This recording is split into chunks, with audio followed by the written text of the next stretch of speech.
we will deliver it for you. Liz more than likely will be the one that will read the question of Chief Wibert. One of the things is that we're going to be addressing is what the funding means to the police department. The other thing is mental health unit, which is something that was put in place by the New Braunfels Police Department in 2019, and also about their canine unit. So with that being said, Chief Wibert, you have the floor. Thank you and Okay. welcome so much. All right. Glad to be here, and thank you for the invitation. A little bit about myself. I am a third-generation police officer, and so my grandpa started in the business back in 1918 and worked through the 40s. My dad started in the 40s and worked to the 80s. And then I started back in 1985 at the East Lansing Police Department in East Lansing, Michigan, which is where I am from, which is why I don't talk like anybody down here. I grew up in East Lansing. I went to Michigan State University, which is right in East Lansing, and then spent 25 years at the East Lansing Police Department, worked my way up through the ranks, and my last 5 there I spent as the chief of police.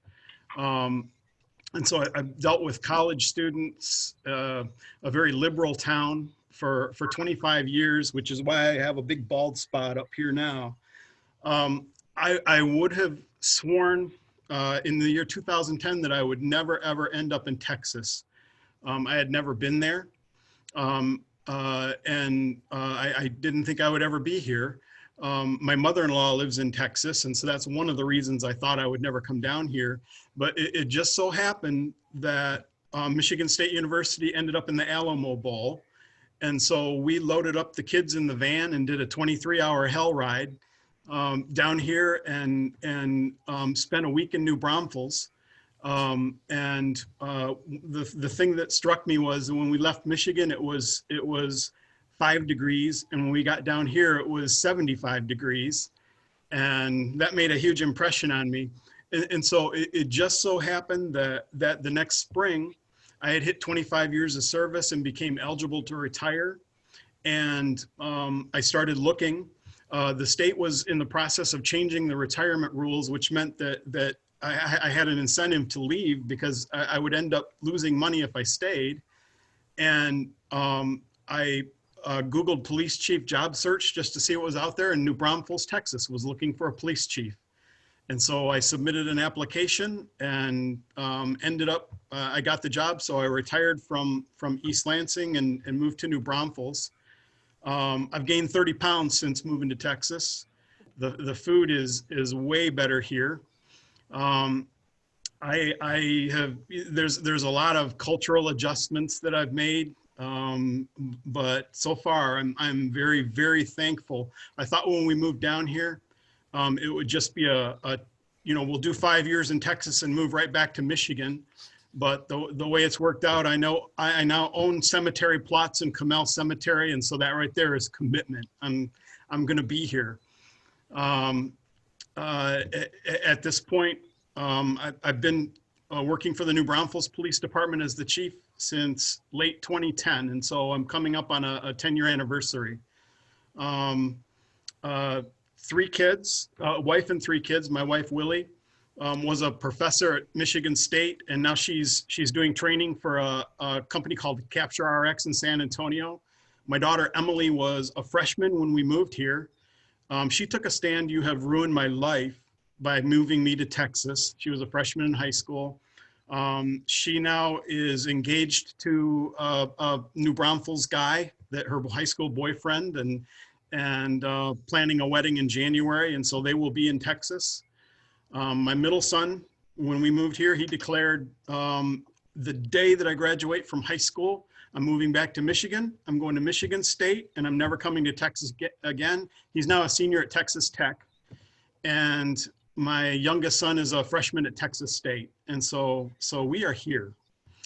I have a list that Judy gave me of stuff to talk about, and so I'm just going to start down the list, and I don't know how you want to handle questions. If people have questions, I can certainly stop to answer. If you want to save them, that's fine too. I'll try to leave some time for question and answer at the end. Chief Wibert, Um, we're asking for questions through the chat okay, that sounds okay. function. So That we'll sounds have great. questions for you at the end. You are free to speak as long as you need and want to. Okay, I'm gonna try to be interesting. So, so the first thing is, what does defunding mean to the New Braunfels Police Department? For us, I think we would have a very rough time if our budget was cut. And I say that because the city has been growing at an astronomical rate. 3 out of the last 4 years, we're the second fastest growing city in America. When I got here in 2010, we had 51,000 residents. We're now in the high 90s. And so the population of the city has doubled, nearly doubled in 10 years. When I arrived in 2010, we had 100 New Braunfels police officers. We've been continuously adding to the police department. We now have 140.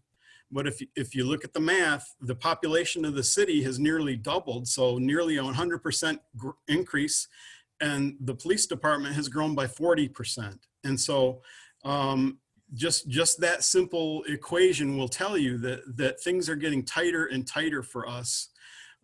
We are now in a position where most of what we do is respond to calls just to make sure that somebody gets there when the phone rings. And so there's very little proactive patrol. Our detectives are no longer investigating misdemeanors. And so most of our minor crimes will go uninvestigated. And we have cut places where we think we can cut to make us more efficient. The residents of New Braunfels are very used to a high level of service. And so if somebody gets their bike stolen or something like that, they want to see a cop. A few years ago, we went to online reporting for minor crimes, and that has saved us quite a bit of time. A couple thousand calls a year we are saved by us having our residents just go to their computer and report their crime there. And so we look for efficiencies here and there that reduce our level of service, but we still are able to get the job done. If you look at our budget, it's about $20 million and some change. And right around 90% of that is people, like personnel costs. And so if we were to cut, it's not a case of, well, you're gonna, we're not gonna have this equipment or that equipment. Probably one of the first things to go would have to be personnel for us to make a significant budget cut.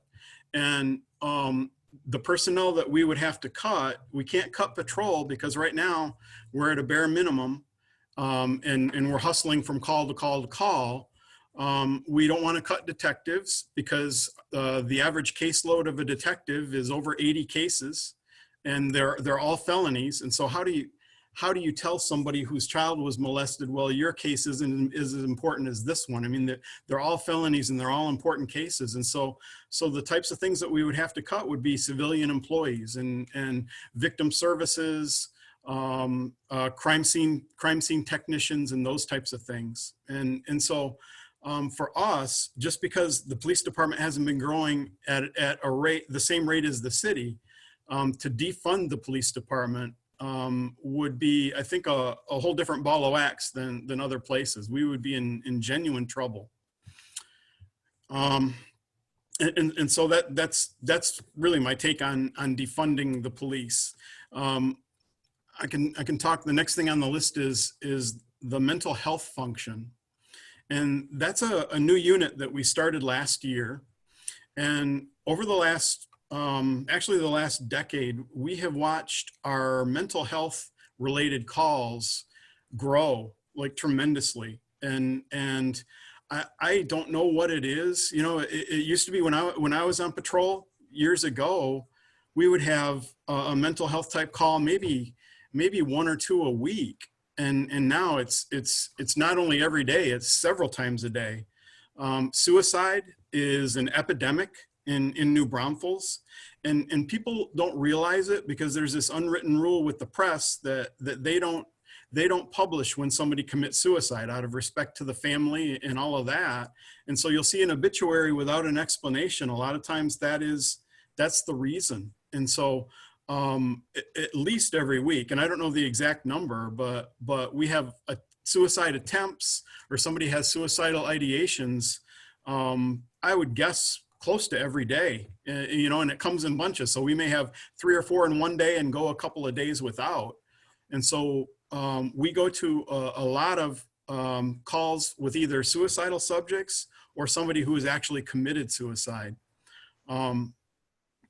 Those types of calls, like I said, are on the increase. And usually to deal with somebody with mental issues, the person who does that can be way more effective if they actually have a passion for it. And so we have 140 police officers in New Braunfels. And what we wanted to do is handle our mental health calls with people who actually want to be there and want to be helpful. And there are some police officers who would just handle it like it's any other call without much compassion, and they just want to get through it. And what we want is to have our most compassionate people and those who care and are passionate about it to handle those calls.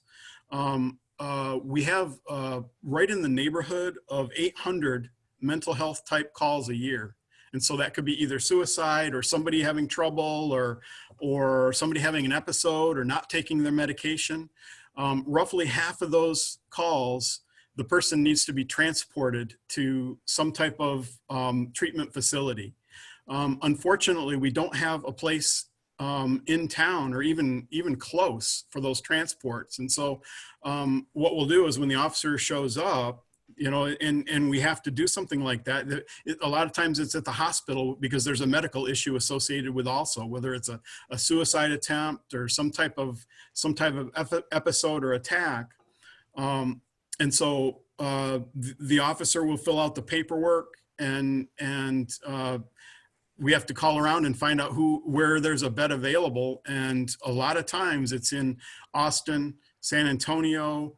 Kerrville is one of the more common ones. And so we have 800 of these calls a year, and half of them result in an officer or 2 officers being tied up for 4 or 5 hours at a time dealing with it. And so again, if you're gonna have that type of commitment to a call, you want to have an officer who gives a damn and wants to do a great job. And I'm not saying that our folks, you know, that our folks don't give a damn, but some people have a genuine passion for it. And so in partnership with the sheriff's office, we started a mental health unit, and they have an officer that has been doing it for a long time.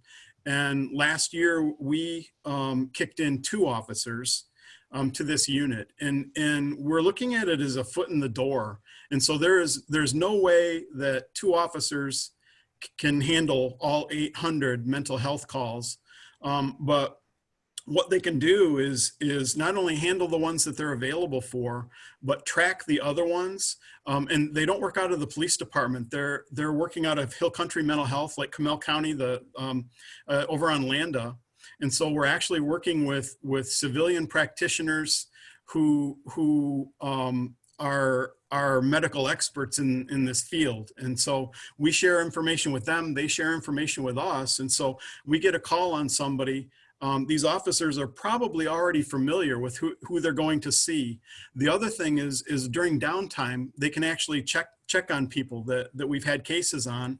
And, you know, let's drop in on Steve and check and make sure he's okay. Let's make sure he's checking his medication or whether he needs medication and those types of things. And so part of the job is to follow up with people and make sure that they're getting the help that they need, to refer them to places. And so it's, you know, the old way, it was almost like the 1950s movies where the guys show up in the white coat and throw you in the back of the car and take you off to the facility.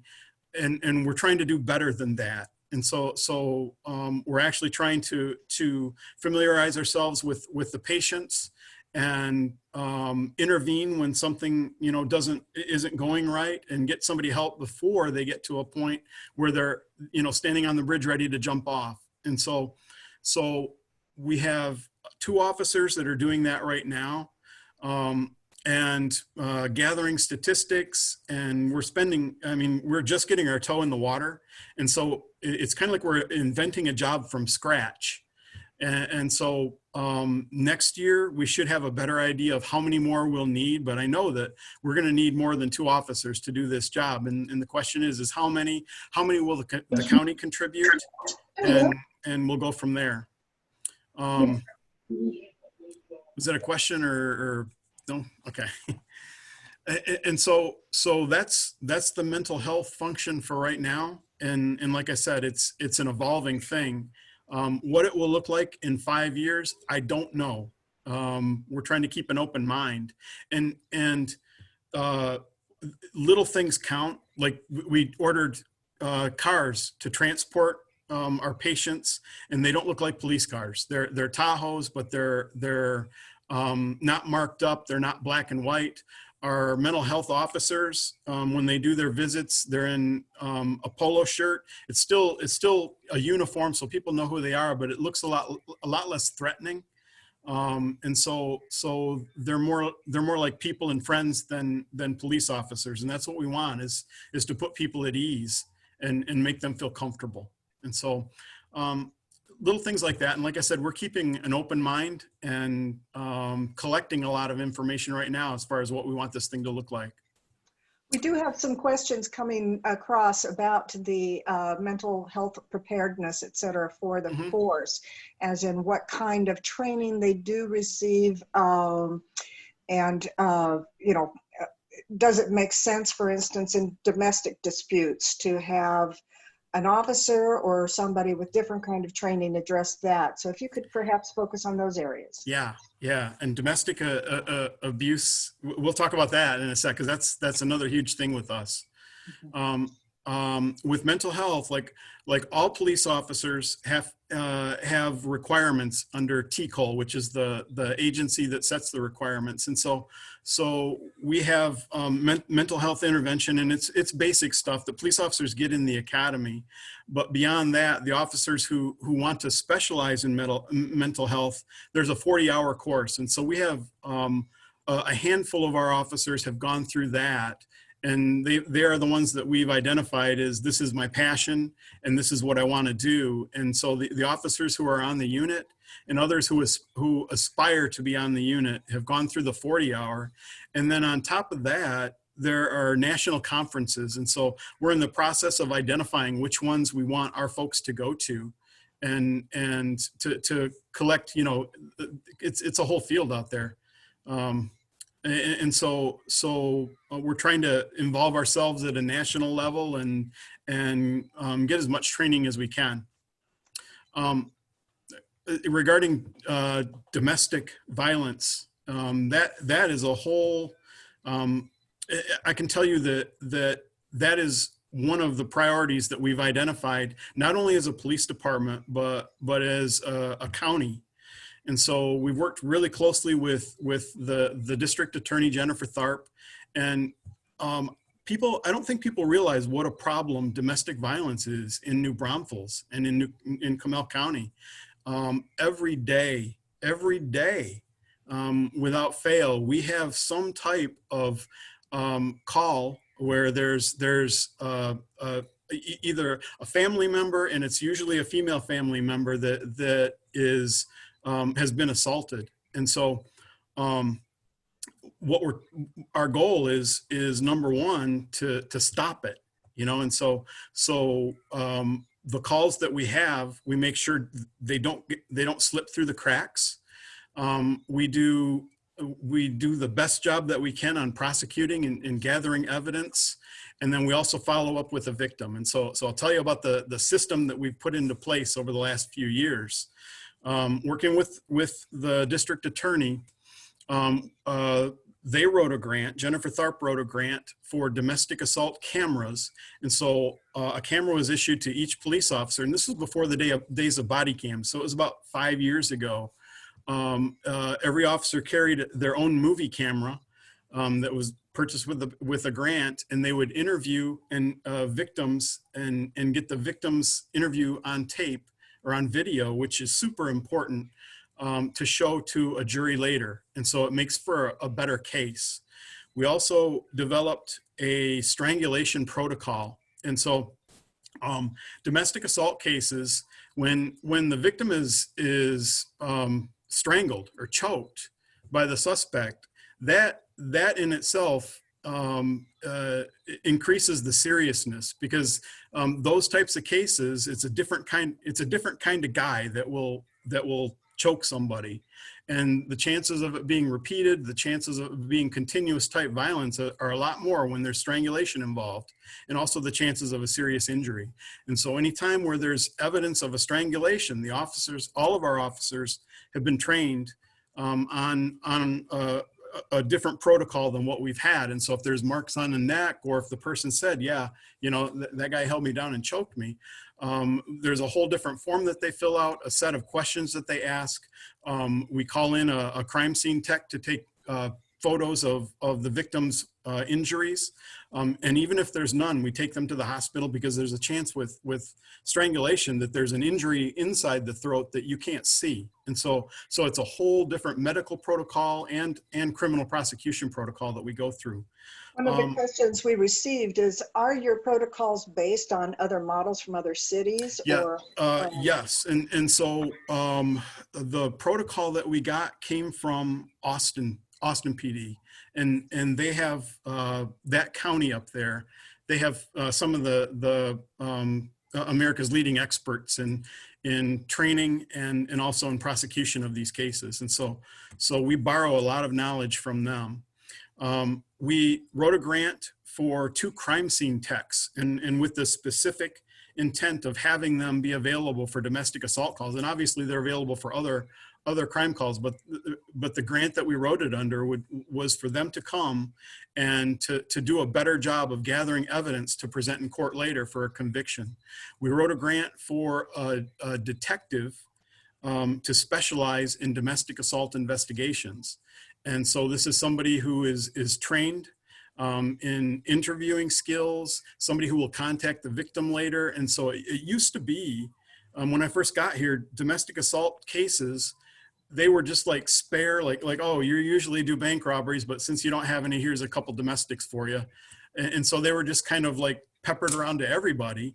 And so, you know, like jack of all trades and master of none type thing. And so we actually have an expert in domestic assault cases that handles all of our cases, and actually loves his job. He is into it. We also wrote a grant for victim services. And so it used to be when a domestic assault case, nobody would come and talk to the victim. We would take the report and find a place for them to stay for the night and say good luck with that, you know, and they would never hear from us again until someone from the DA called. Well, now we have actually 2 people, 2 employees that are victim services employees. And so if it's a serious assault, they get out of bed and they actually come to the scene and will help out with the victim and give them advice. They tell them what their options are, do their paperwork for them for victims' compensation. They will get the court information and go to court with them and sit with them. And so they follow up and also explain everything. We found that by doing that, it helps the victim stick with the case, and you know, and they're less likely to the next morning forgive him, and then we'll be there the next week on the same thing. And so by having victim services in there, and we started out with one of those, and she was handling 400 cases a year. And it was so busy that we wrote a grant for a second one. And so we have Lindsay and Priscilla, our victim services assistants. We're getting questions about other support groups being involved locally, and whether or not they are, you know, how closely are they working and coordinating with those other groups? And we have a really close relationship with the Crisis Center. In fact, Priscilla, one of our victim services folks, used to work at the Crisis Center, and so there's that. They also work very well with Child Protective Services, and a lot of our cases involve them, and so they are plugged in at the state level. county level. And so their job, a lot of times their job isn't to provide the help themselves, but it's to find ways for them to get help and refer them and make sure that it's happening. This last year in our budget, we threw in money for a car. Because we found that a car and child safety seats, because we found that a lot of times they need transportation and there's no other option. And so just little things like that. And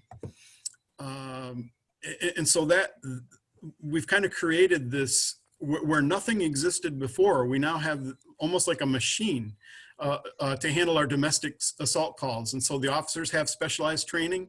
The evidence is gathered in a professional way. The highly trained detective investigates it. The victims are handled with care all the way through the court date and the conviction afterwards. And so where nothing existed before, we now have a system. Yes. And it's cool because other people see that, other departments see that. We have agencies from all over the state come and visit New Braunfels and see how we do things and how we process things and how it all fits together. That's and great. so that wasn't on our list, but well, I'll tell you, the questions are coming fast and furiously here, so I'm trying to keep up and consolidate as much as I possibly can. I've got, let's see, there, oh, Lordy. And actually, Chief, we are recording this session. You might want to go through it too and just see, because I mean, the questions are flying. We can take you all over the universe on this one here. All right, I've got another here. Many people are claiming there is a lack of accountability in police departments, and what steps are you willing to take to ensure the public that the officers under your jurisdiction are upholding the high standards and taken to task for mistakes? And that is 100% on me as far as accountability, and I am the person who decides discipline and investigation and all that. We are very lucky. I don't want to say lucky because it's intentional. We have great police officers here, and accountability starts with who gets in the door. I will not hire just anybody, and so we are very picky about who we pin a badge on, and so we have a long hiring process. It starts with a test with usually close to 100 people lately have been taking the test. This last time we had 100 take the test and only 7 made the cut. And so at the end of it, we still have 7 vacancies. And so we turn people away. And my thing is, I would rather have a police car sitting empty on the side lot with nobody driving it than to have the wrong person out there driving a police car. Our reputation is we all share in the same reputation. And so if we have one bad apple, if I go out and I say something bad or I beat somebody, they're not going to say, that damn Tom Wibert's a lousy cop. They're going to say those damn New Braunfels cops, they're all a bunch of jerks. And so it truly matters who we have driving the police cars. Which leads to our next question, which is about the diversity of the force and how, what steps have you taken to ensure that there is a representation for people of color and our force is kind of diverse, but kind of not. We match pretty closely. We recruit a lot from the community. And I think as a result of that, we match pretty closely the community in New Braunfels, which means that we don't have a single Asian working for us. We have two African-American officers. We are roughly, which equates to, hang on, I actually have the percentages here. That equates to 1.6% African-American, 30% Hispanic. We have 1 American Indian. That's Lucas Crawford.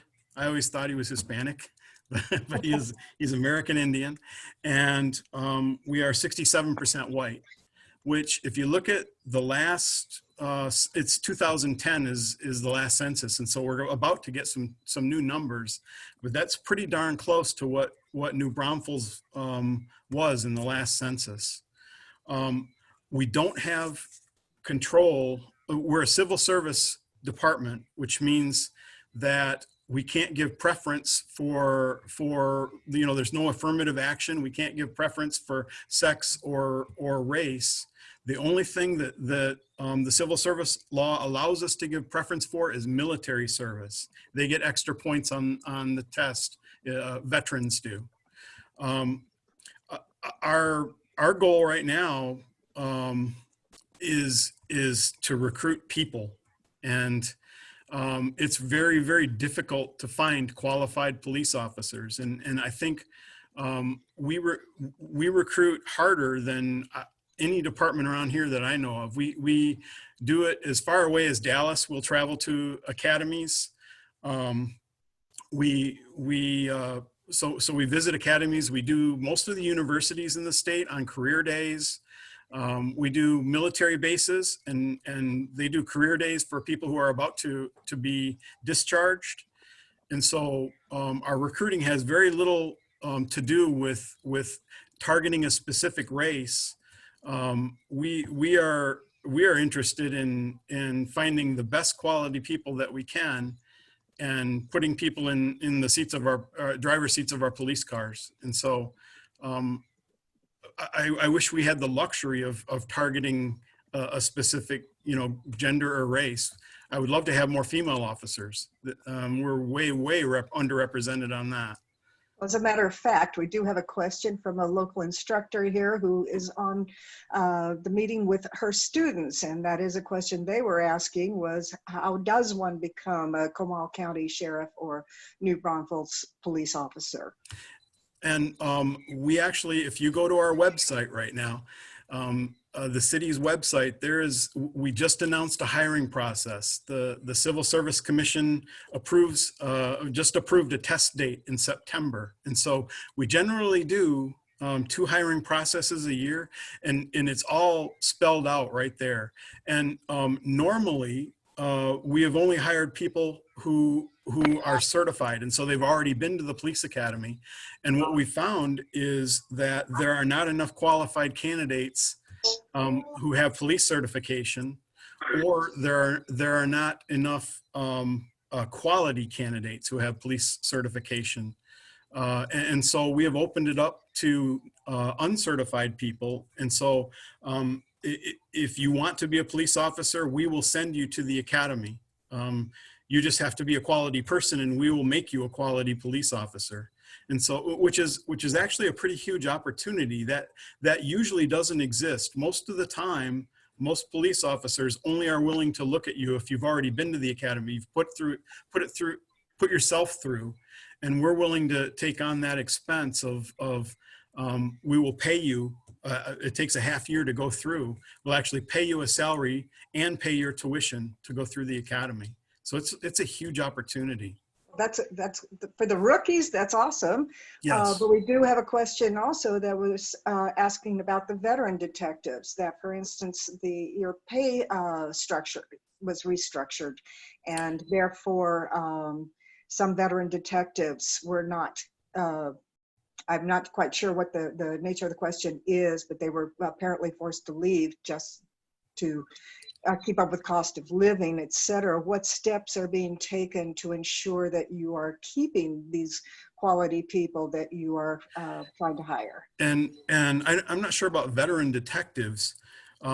We are, New Braunfels police officers make less money than their counterparts in other places.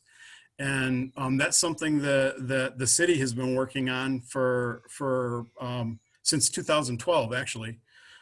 Trying to get caught up. We just put out a new pay scale back in March that would go into effect this next fiscal year. That would have been the biggest raise in the history of our police department. And because of the COVID thing, all of a sudden the city income is down, tourism is down, sales tax is plummeting. And so the city is estimating that we will have, it started out $1.5 million less in revenue this year. But now we're getting closer to $3 million less. And so part of the budget, we're in the middle of doing the budget right now for next year. And we will not be, no city employees will be receiving raises next year. And our challenge right now is to keep everybody aboard. And so normally we grow a little every year. We get a few more officers, and we have a plan like to grow X number of officers each year. And that has been put on hold also for this next year, just to get through the whole COVID thing. And we don't know, the problem is we don't know what's going to happen. You know, are we at the end of it or are we at the beginning of it? You know, and so it would be a bad decision to give everybody a raise and to hire a bunch of new people when we may end up having to lay people off. And so everything's on hold for right now. That leads to another question that we've received about how your department is dealing with the COVID crisis and what are the issues particularly facing you? It's, you know, this is the weirdest time I've ever worked in my career. I mean, it's just been absolutely crazy. We're just kind of getting used to a new normal. And so we are restricting, our officers are trying to restrict contact with people as much as possible. Because if we end up with a police officer getting it and they're not careful, you know, before they're symptomatic, they could end up being a super spreader. And you know, because our officers are out and about in the community and everywhere else.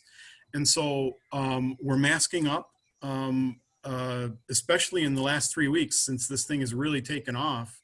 We're masking up even around the police department. I don't have a mask on because I'm sitting in my office with the door closed, but if I want to go get a cup of coffee, I'm wearing a mask. We don't allow visitors in the police department.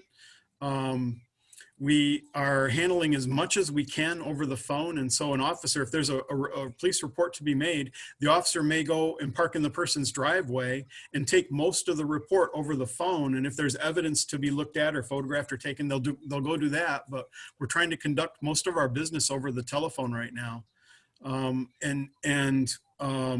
The jail has also been very, very picky about who they take. And so even if somebody has a runny nose, we got to run them to the hospital and get them medically cleared before the jail will accept them. And so there's all kinds of stuff that we're doing right now that is hopefully not the new normal, because it's the hard way of doing things. I should probably take a break now and just see if Lydia, is there something that you would like to? Yes, there's a couple of questions that I see up here that I'd really like to address. One of them is back to the domestic violence. It's regarding domestic violence and the extreme danger of these types of calls. Why has the county and city not implemented a gun surrender protocol for domestic violence offenders? And how can we pressure our judges and DA to implement that protocol?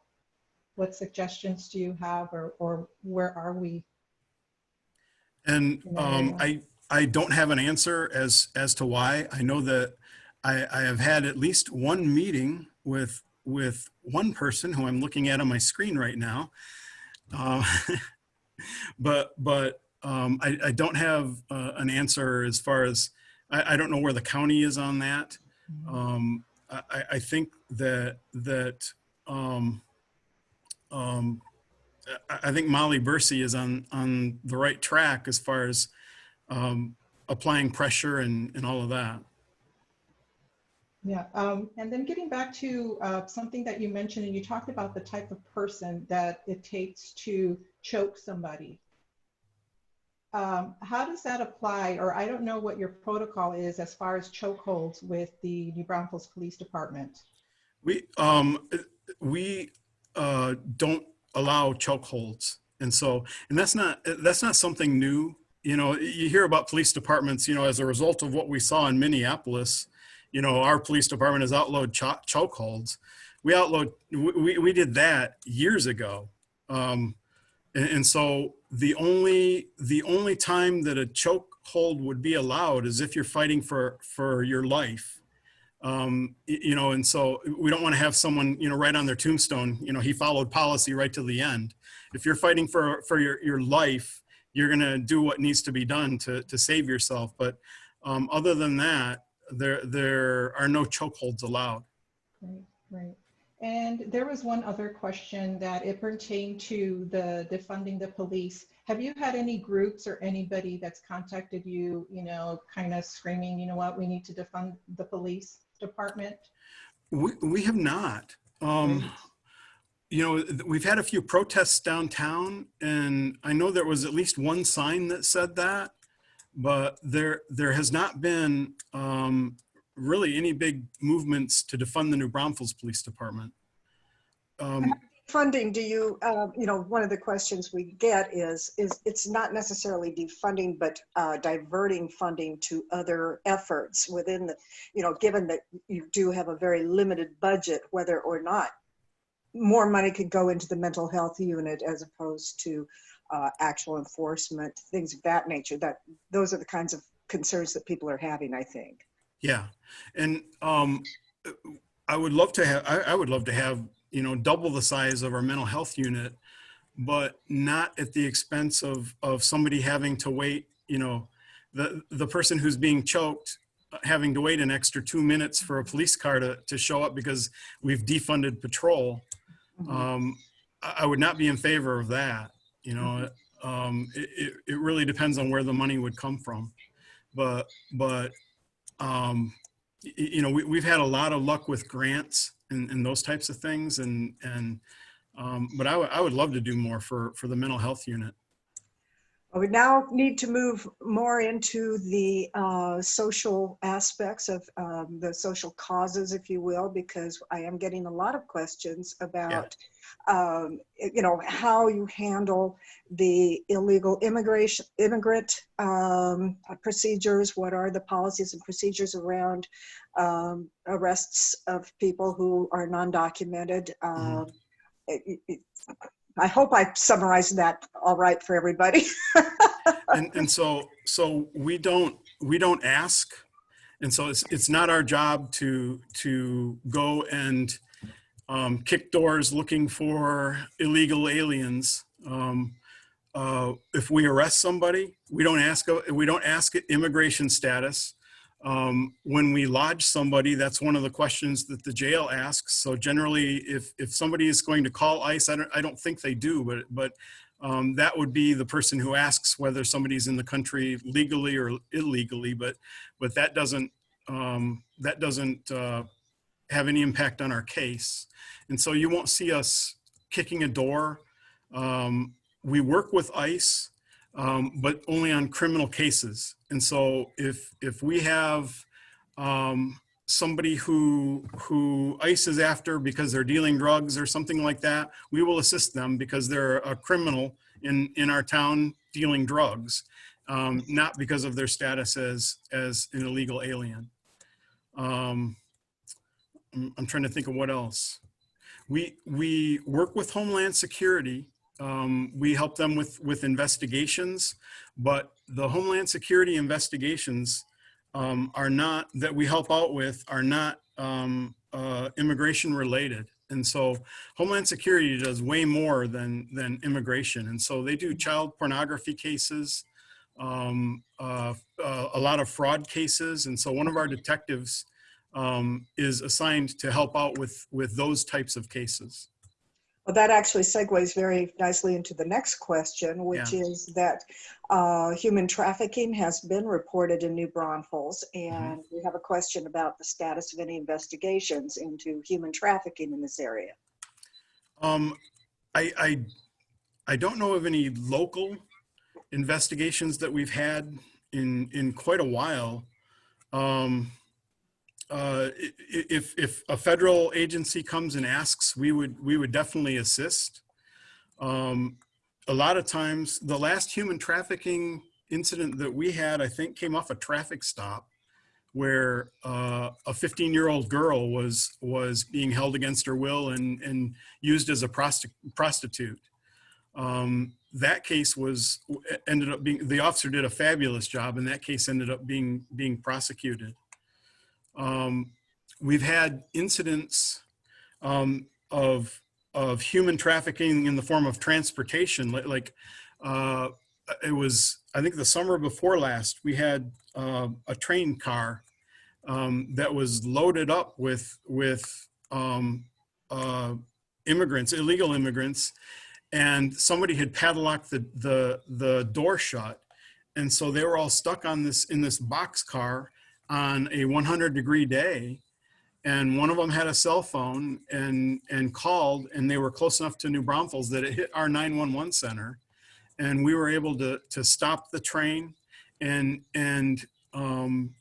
a lot of them needed medical attention, and had we not done something, there probably would have been some pretty serious medical issues.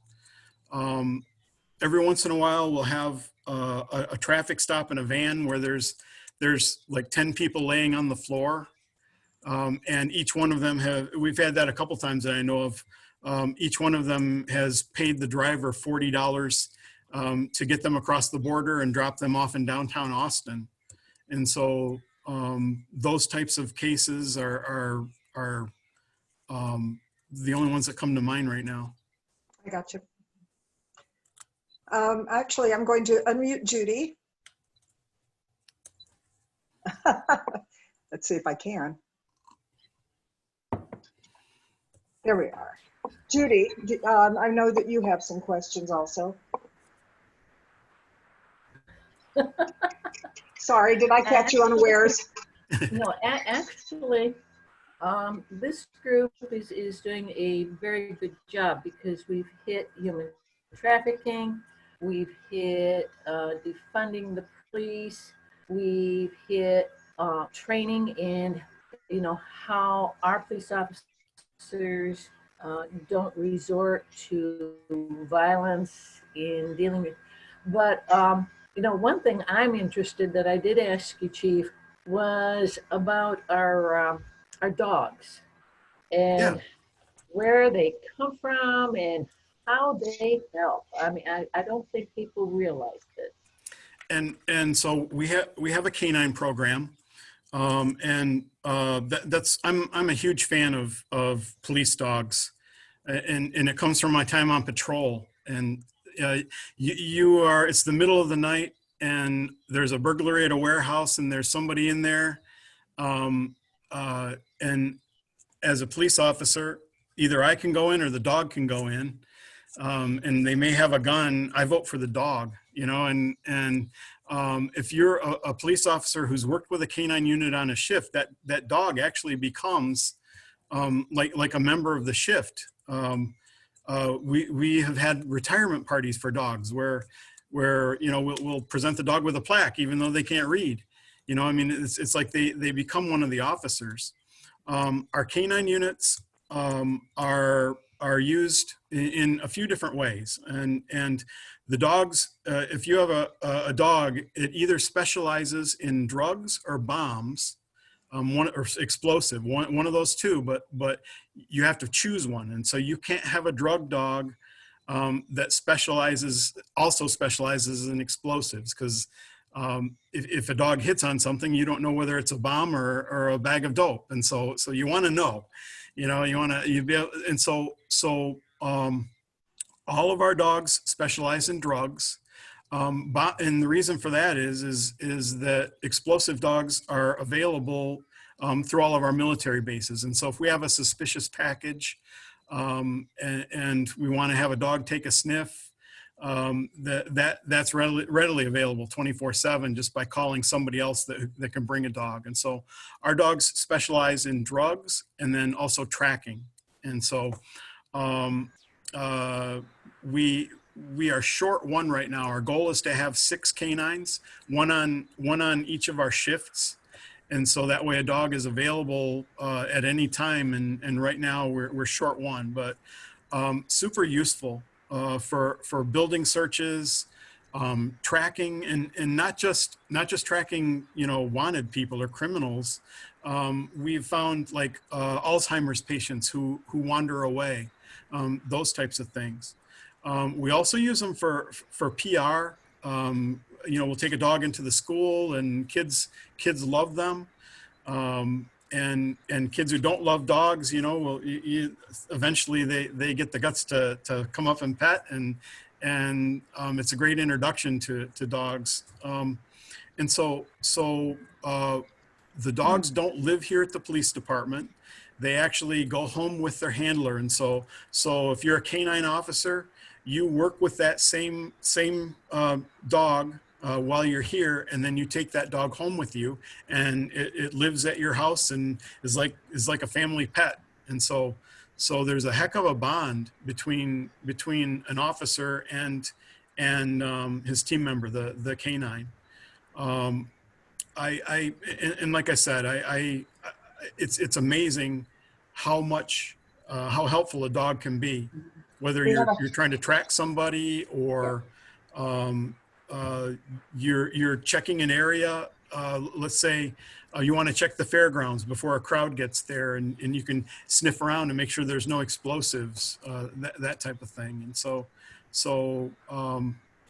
our dogs come from a place in Oklahoma, and so we have the same trainer, and so we'll actually send an officer there for an 80-hour school so that they can get with their dog and become pretty well trained and get back here. And so there's a pretty long introduction period, and then beyond that it's continuous training. And so each shift, the handler, if there's time, will try to run a mock track or do something to train their dogs. We have a deal with the schools where we'll train in a building, and a lot of our local churches also, our canine unit has keys. And so at 4 a.m, you might see a couple of dogs going through a church or a school just to keep their training up. We do have a question about the whether or not your canines come from the same training group as the sheriff department canines. And they do not. And it's really a matter of preference. The last I knew, the sheriff's office was getting their dogs from the military, and they have their own in-house trainer. And then we don't. And so it's just a matter of preference. Oh, okay.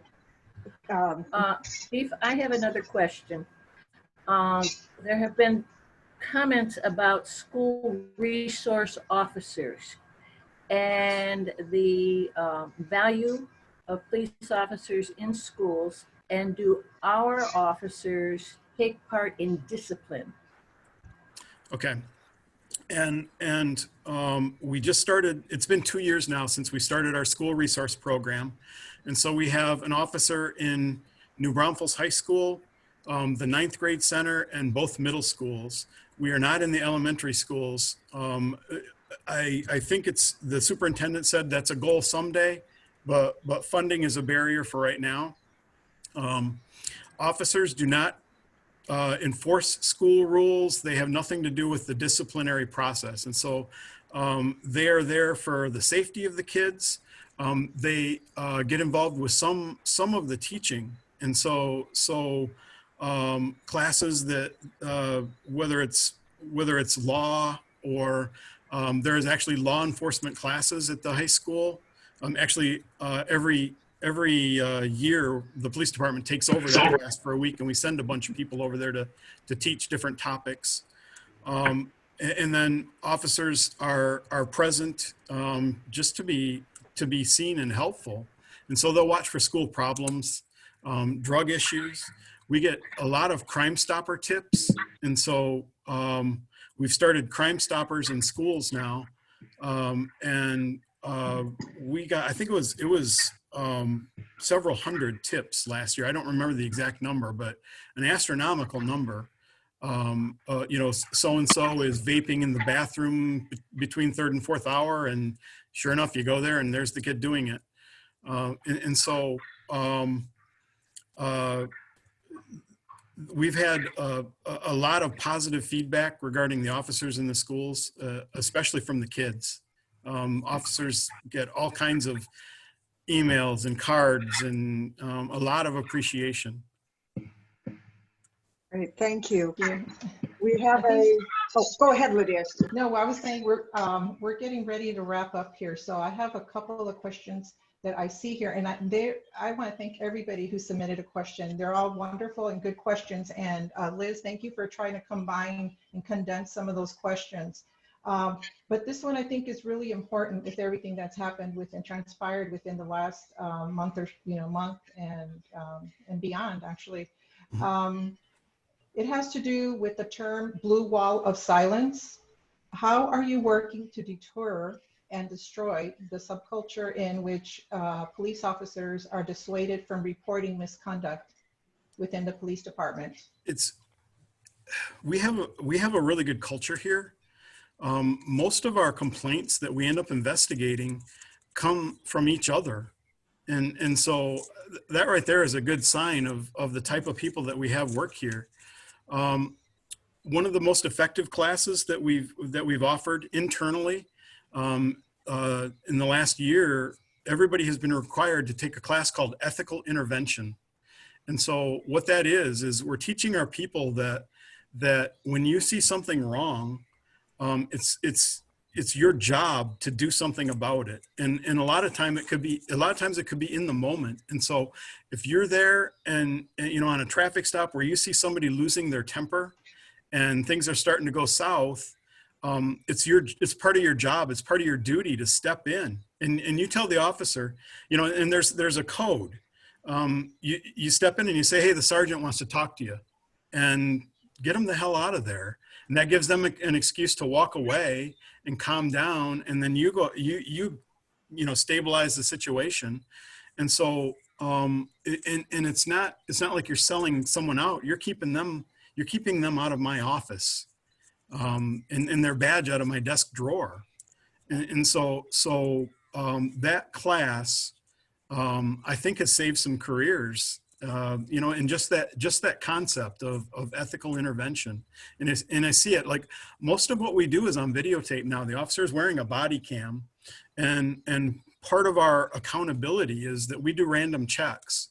And so the captain, every week, has about a 3-hour period where they just start picking traffic stops and just watch and see what are our people doing, and if there's an issue, then they can follow up on it. But that capability didn't exist before body cameras. And so I think the idea that we are truly our brother's keeper, we're there to keep each other out of trouble, and the idea that everything that we do now is recorded, and the officer knows that. And so what you see is better behavior because the officer is making a movie of themselves doing it right, because they know that everything that they say and everything that they do is going to be played as evidence in court later. And so I've seen better behavior. My job has become a lot easier. We have way fewer complaints and way fewer investigations because of body cameras. And also the complaints that we get, we have the ability to sit down and within an hour, we can just take a look and, instead of having to do interviews and try to figure out, who's telling the truth and who's lying, it's like, well, let's just roll the tape and see, and so we can know what happened rather quickly. And so it works out great for the officer, and it also works out great for the public because they get a quicker result. Thank you. Thank you. I'm just scrolling through to see if we've got other questions. I know that several of us, and first of all, Chief Wibert, I hope that you will review this recording because there are many compliments for your passion and dedication that have been written, et cetera, and I think you would enjoy reading that. Thanks. But we are looking for ways as citizens to how can we help with the mental health and policing efforts that you and your team is making. How do we contribute as citizens toward making our lives all I think more copacetic? It sounds crazy, but the sometimes the best thing you can do is just sit down and take a half minute and write an email to city council, and They have the ultimate decision on how money is allocated. And obviously, this year, our goal is to just do as good as last year. So I don't think you're not going to see any increases to our mental health unit this year, because we just want to get by. We want to keep everyone aboard. It's a really tough year because of the COVID, but in the future, if domestic violence, mental health, whatever your issue is, the people who decide are your city council members. And I will say we're really lucky. And there's no council members here. I know that because I think most of them are Republican, but we are super lucky with how we, our relationship with city council, how they support us. I feel blessed to be in New Braunfels. Same thing with the public. We get so much public support. It's crazy. During the problems, with everywhere else in the country, our biggest problem is what to do with all the cookies and brownies we're getting. I mean, people are dropping off baked goods like crazy, pizza.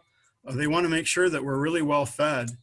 The protests that we have, we've tried hard. We try hard to make sure that those protests go well. And so if you've been to one, you're not going to see a bunch of cops standing there in riot gear, all lined up, quote unquote, protecting people.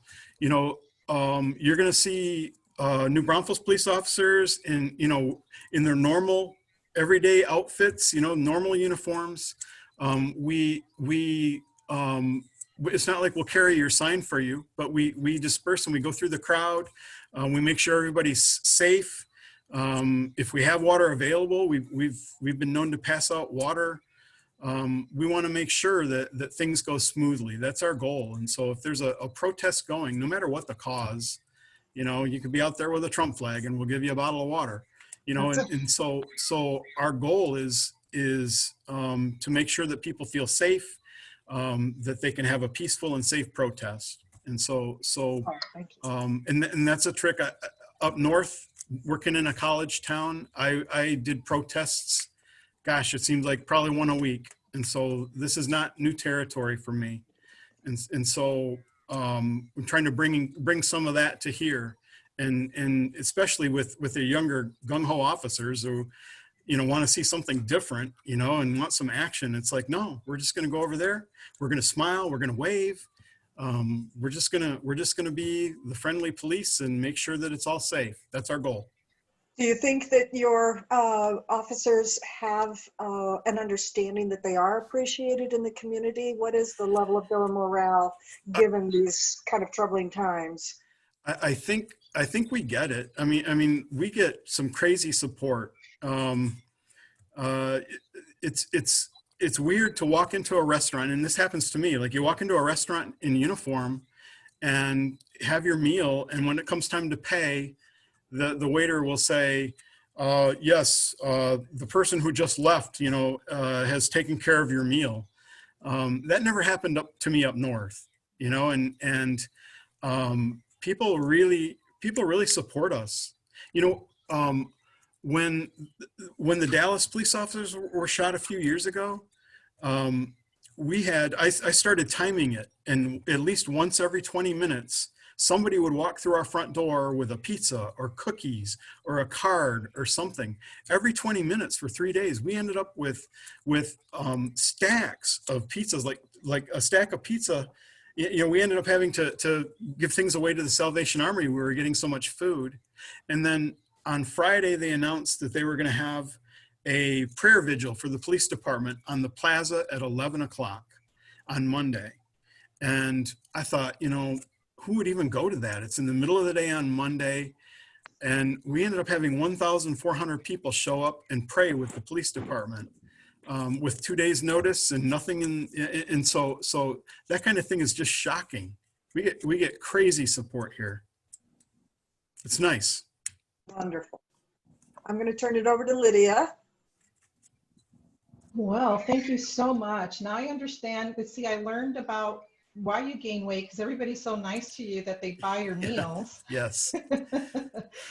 But you're very much appreciated. I know I haven't met you before, but I've heard nothing but good things about you. Thank you. So that is, it's good to know that it's truth, you know, from everything that you've covered today, and you opened up about everything. You didn't put any type of, you know, of holds on any of the questions, and I really appreciate that so much.